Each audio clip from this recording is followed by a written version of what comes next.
ആമേൻ ആമേൻ. യേശുവിൻ്റെ ഏറ്റവും പ്രിയമുള്ള കുഞ്ഞെ, 2 സാമുവേൽ 22:11. അവൻ കെരൂബുകളെ വാഹനമാക്കി പറന്നു, കാറ്റിൻ്റെ ചിറകുകളിൽ പ്രത്യക്ഷനായി. നമുക്ക് വാഹനമുണ്ട്, നാം പറക്കുന്നുണ്ട്, പക്ഷെ നാം ആകാശം കാണുന്നില്ല. നമുക്ക് വാഹനമുണ്ട്, നാം പറക്കുന്നുണ്ട്, കുതിച്ചു പായുന്നുണ്ട്, നാം ആകാശം കണ്ടെത്തുന്നില്ല. കാറ്റ് നാം ഏൽക്കുന്നുണ്ട്, കാറ്റ് നാം ആർക്കും കൊടുക്കുന്നില്ല. കാറ്റിൻ്റെ ചിറകുകളിൽ അവിടുന്ന് പ്രത്യക്ഷനായി.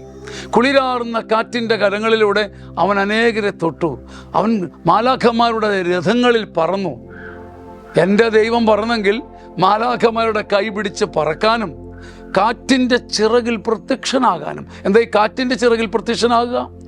എല്ലാവർക്കും കുളിരും സമാശ്വാസവും കൊടുക്കുന്ന കാറ്റിൻ്റെ കൈ പോലെ നിന്റെ കൈയും പറന്ന് നടക്കണം. നീ കെരൂബിൻ്റെ വാഹനങ്ങളിൽ, മാലാഖയുടെ വാഹനത്തിൽ പറക്കുമ്പം കാറ്റിൻ്റെ ചിറകിൽ പ്രത്യക്ഷനാകാനുള്ള അത്ഭുത കഴിവും നിനക്ക് കിട്ടും. ഇത് രണ്ടും നാം സ്വന്തമാക്കണം. ആമേൻ. വീണ്ടും മധുരമനോഹരമായ ധ്യാനം വരികയാണ്. 60 വയസ്സിന് മുകളിലുള്ള അനേകർക്ക് അഭിഷേകവും ശക്തിയും കരുത്തും കനിവും നൽകിയ ധ്യാനം, ഗ്രേസ്ഫുൾ സീനിയർ സിറ്റിസൺസ് ധ്യാനം. ചങ്ങനാശ്ശേരി അതിരൂപതയുടെ ധ്യാന കേന്ദ്രമായ സിയോൺ ധ്യാന കേന്ദ്രത്തിൽ മെയ് 19, 20, 21, 22 തീയതികളിൽ കടന്നുപോയവർക്കും പങ്കെടുത്തവർക്കും മറക്കാനാവാത്ത സ്വർഗീയ സ്മരണകൾ സമ്മാനിച്ച ഈ ധ്യാനം, അതിൽ പങ്കെടുക്കുവാൻ സ്നേഹപൂർവ്വം നിങ്ങളെ ക്ഷണിക്കുന്നു. ഇപ്പോൾ തന്നെ നിങ്ങളുടെ പേരുകൾ തന്ന് സീറ്റുകൾ ബുക്ക് ചെയ്താൽ നിങ്ങൾക്കുള്ള താമസ സൗകര്യം ഒരുക്കി നിങ്ങൾക്ക് വേണ്ടി കാത്തിരിക്കുവാനും പ്രാർത്ഥിക്കുവാനും ഞങ്ങൾക്ക് കഴിയും. താഴെ നൽകുന്ന മേൽവിലാസത്തിലും ഫോൺ നമ്പറിലും ബന്ധപ്പെടുക. ദൈവം നിങ്ങളെ അനുഗ്രഹിക്കട്ടെ. നമുക്കൊരു ആത്മീയ ബന്ധത്തിലായിരിക്കാം. സ്വാഗതം.